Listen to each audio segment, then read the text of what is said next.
প্রথমবার Arabic bridal পোশাকে র্যাম্পে হাঁটলেন চিত্রনায়িকা অপু বিশ্বাস।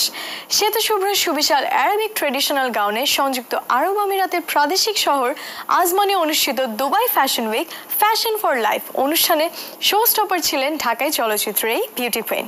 চলুন দেখে আসি এই লাস্যময়ীর নতুন look. Dubai fashion week fashion for লাইফের এবারের জমকালো আসর বসেছিল সংযুক্ত আরব আমিরাতের প্রাদেশিক শহর আজমানে। রঙিন আলোর ঝলকানি, সুরের মূর্ছনায় হাল ফ্যাশনের পোশাকে দর্শক মাতিয়েছেন 10 দেশের মডেলরা।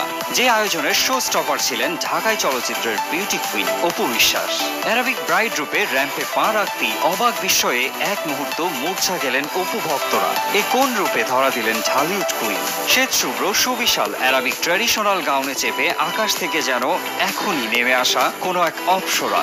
অ্যারাবিক ব্রাইডাল লুকে এবারই প্রথম এই নায়িকা।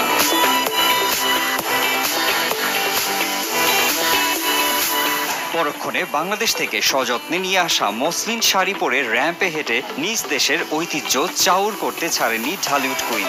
আরব আমিরাতের বুকে 10 দেশের মডেলদের সঙ্গে নিজের দেশকে উপস্থাপন করতে পেরে উচ্ছ্বসিত এই নায়িকা। খুবই আনন্দিত হয়েছি। আমার প্রেজেন্টেশন যেভাবে তৈরি করেছি অর্গানাইজেশন থেকে, সো এটা আমার কাছে অনেক বড় একটা প্রাপ্তি ছিল। আমার জন্য অ্যাওয়ার্ড রাখা ছিল। আর সব থেকে বড় কথা, আমি যে কিউতে হেঁটেছিলাম, এটা আমি বাঙালি।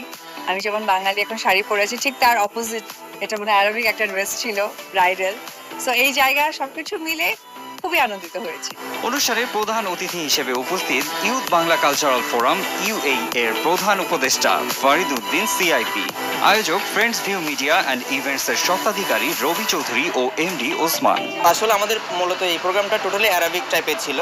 সেই সাথে আমি নিজেকে খুব ধন্য মনে করছি এই কারণে আমি আমার সেই 10 দেশের মডেলদের সাথে আমি আমার বাংলাদেশকে রিপ্রেজেন্ট করতে পেরেছি।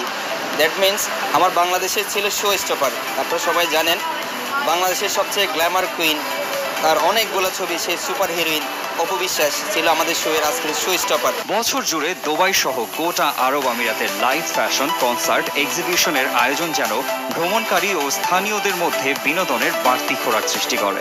তবে তাতে বাংলাদেশিদের অংশীদারিত্ব তেমন থাকে না বললেই চলে।